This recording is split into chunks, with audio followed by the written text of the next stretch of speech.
まもなく大阪城公園、大阪城公園です。お出口は左側です。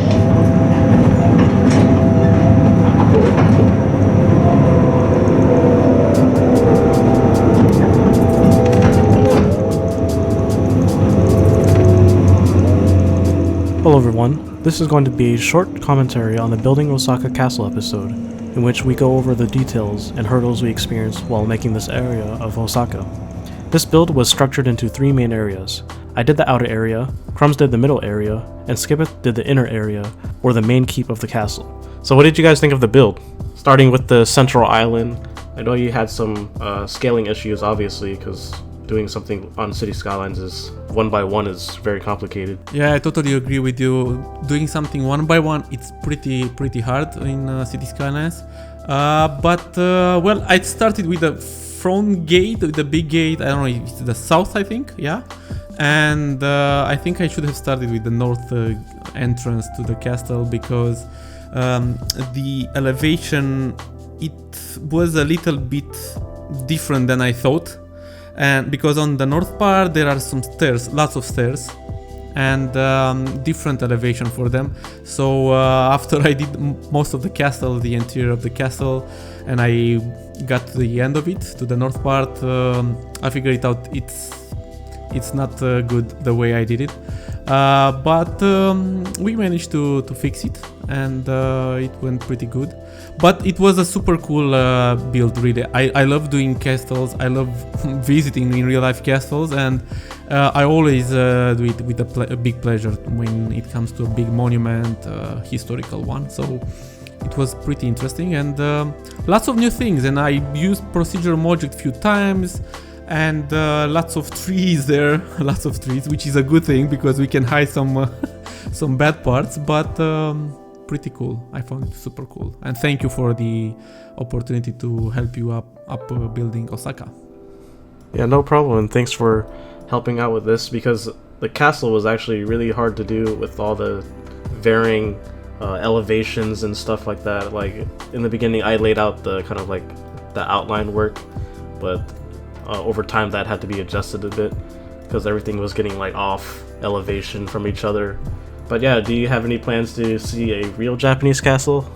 I would love to go. I mean, Japan is one of the countries that I really want to visit, especially during the spring when the trees are The cherry blossoms?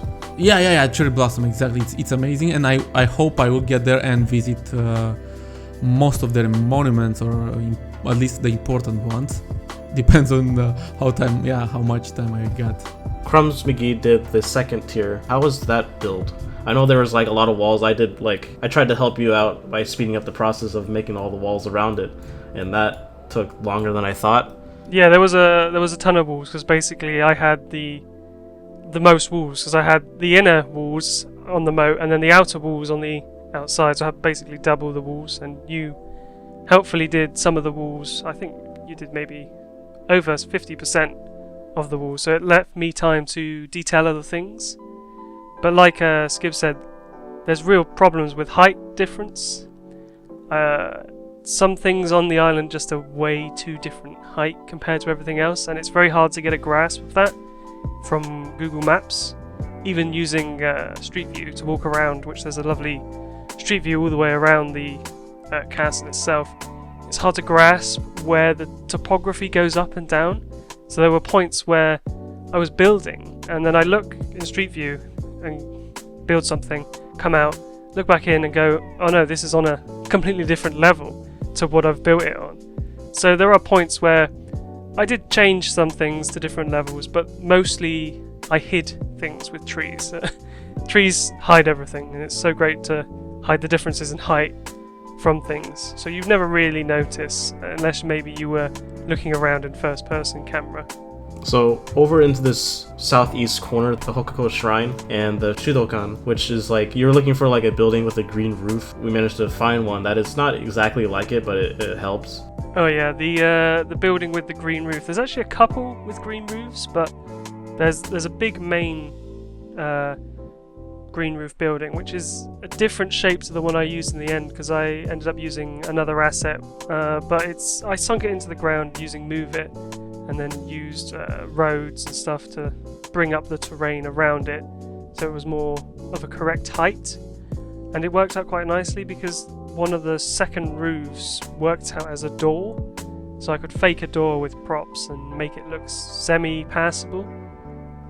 I ended up using a lot of repeat buildings as well, because even though there are quite a few Japanese buildings like on the workshop, there aren't many that really fit with this sort of style. Like, so there's a lot of repeat buildings and a lot of buildings that I clipped together to make a bigger building, and they're all very similar. It would have been nice to have some bit of variety, but in the end I think it turned out quite well with that area.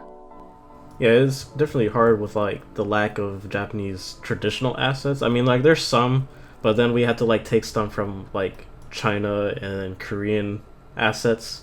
I had the largest area to cover, so there was a lot to build. First, I built this taxi and bus stop parking area. I tried to be as detailed as I can be, but also not involve too many props. There are some inaccuracies due to scaling, so some of the things have to be squished together or simplified. Over here in this corner, there was a circular building for an info office and lavatories. There weren't any buildings like this on the workshop, so I had to improvise by using these circular arbors with prefabricated concrete walls as props around it to get the idea. And then there's some interesting Sunken Plaza work by this corner, which was actually pretty fun to make as it was my first time doing such a thing. It's a bit simple, but I tried to be as accurate as I can be. So in my future Aster Year episodes, I would definitely apply this new skill in making any kind of plaza or park in Aster Year. Next to it is this memorial building. Skibeth actually helped me out with this one because we couldn't find a building that would fit the memorial's design, but eventually Skibeth found a building among his hundreds and hundreds of collections of assets and mods. He used procedural objects to shrink it down and also remove some of the props that were on the building itself, and placed these two green sheds on the side to extend the building. I later fixed it by scaling it down even further to make it more accurate size and fixing its placement. Behind it is this interesting creek that is almost like something you would see in a Japanese garden with shrubs and many stones laying around in the water. This was a little bit complicated to do, so I had to be streamlined due to the scaling of the area. There was very little space to work with, so I had to pretty much cram it in as much as I can. Now, I actually dislike doing parking lots, but this one turned out alright. It was annoying to build because there are many layers of decals that had to be made, and you could see some of the clipping there with the decals as the camera moves, so it was annoying to move them around just to get the right placement. Over next to it is this bus parking lot. This is also a little bit inaccurate, but I tried my best to make it possible. It's mainly inaccurate due to the scaling issues, so it had to be simplified. Over here, this is pretty much almost to scale. This is a small outdoor concert hall with a sort of garbage deposit area sandwiched between the garden and the concert hall. I actually really like this area of the park just because it's nice and tranquil looking in this little snug area of the park.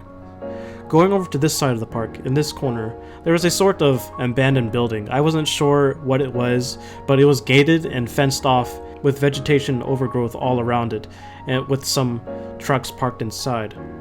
It sits right next to the riverbank, which had an interesting layered seawall. It gets a bit more complicated as you move further down towards the Osaka Hall, which is a concert hall. The Osaka Hall was also fun to make, but took a while to do so and involved a lot of prefab walls, so basically a lot of props had to be used to make this. I made it as accurate as I can be, and it wasn't actually all that hard to do. It was mostly just straightforward, placing it down here and there, and faced very little scaling issues. However, on this side, I faced some scaling issues with the parking lot and road, so I had to pretty much squeeze things in.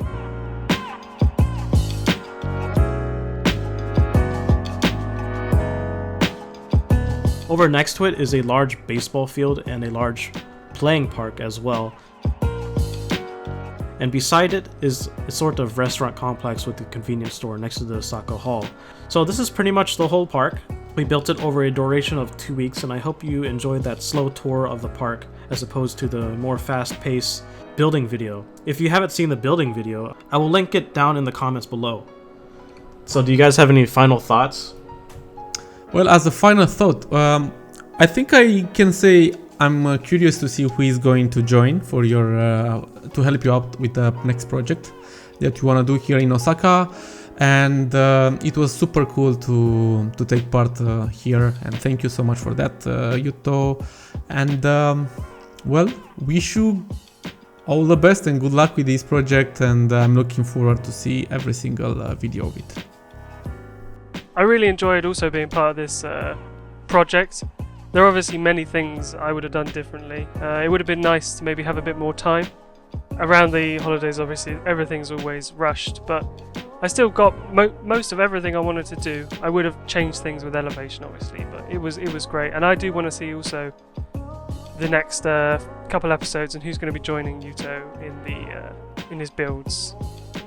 I hope to see you guys again in the comment section in the next Building Osaka video.